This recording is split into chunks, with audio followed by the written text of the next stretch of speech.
Jacksonville, Florida,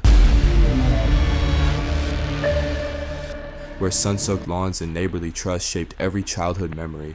There, 8-year-old Maddie Clifton's laughter was as familiar as bird song, a beacon of innocence swirling through the Lakewood neighborhood. On November 3rd, 1998, the world paused. Maddie went missing and the ordinary snapped into nightmare. Her disappearance sent a ripple through every unlocked door, turning an evening of play into a hunt for answers. The twist behind her absence was lurking closer than anyone could guess, waiting beneath the surface of a place that should have been safe. Maddie Clifton lived with an infectious joy. Her boundless energy spilled from basketball courts to piano recitals, sparking new friendships and lifting everyone around her. Empathy came naturally. She reached out to lonely kids, drew the shy into games, and was treasured by teachers for her quick wit and curiosity. Every neighbor spoke of Maddie as their daughter, their sister, their friend. She roamed freely, often the first to knock on someone's door to offer company or invite a new adventure. The Cliftons, Steve, Sheila, and Jesse, felt blessed by Maddie's giving nature, the way she insisted life should be shared, but no one suspected that such brightness could draw darkness to its heart. The security, trust, and happiness of Lakewood would soon be shattered. One mild November evening, Maddie traded her piano keys for a golf club, hitting balls while a cautious sun slid behind suburban rooftops. Neighbors waved, her sister played down the block. When the dinner call rang out, only Jesse returned. Maddie had vanished. No warning, no struggle, not a single trace. Panic flared within moments, neighbors swarming streets with flashlights, shouting her name until their voices broke. The hunt turned relentless. Parents upended sheds, searched ditches, and police called in the National Guard.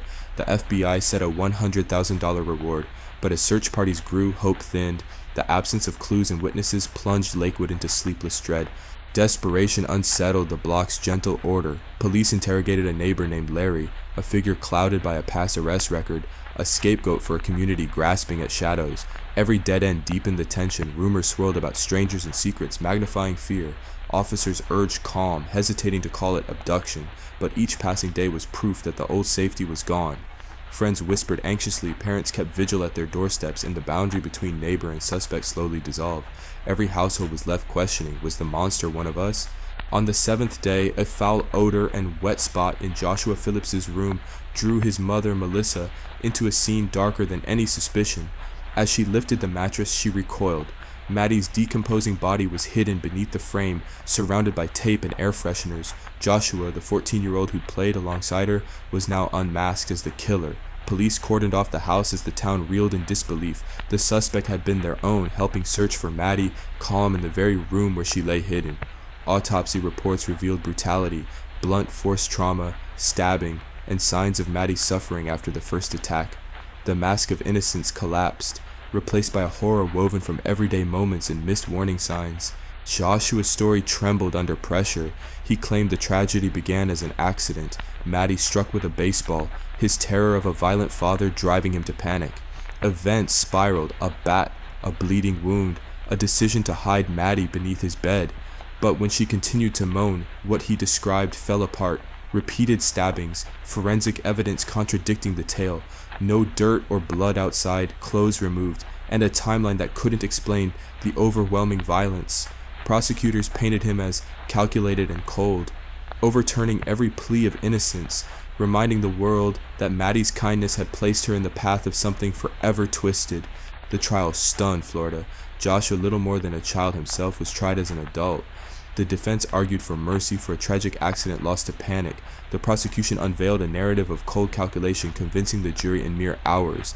The verdict, first-degree murder, life imprisonment, no parole. For Maddie's family, the pain was bottomless. Their trust broken beyond repair, their home tainted by the ghost of betrayal. Joshua's age meant little to a community grieving its innocence and the bright future Maddie would never see. Decades later, Maddie's sister Jessie, once defined by her bond with Maddie, remains shaped by loss. Every court date, each appeal, is a fresh wound.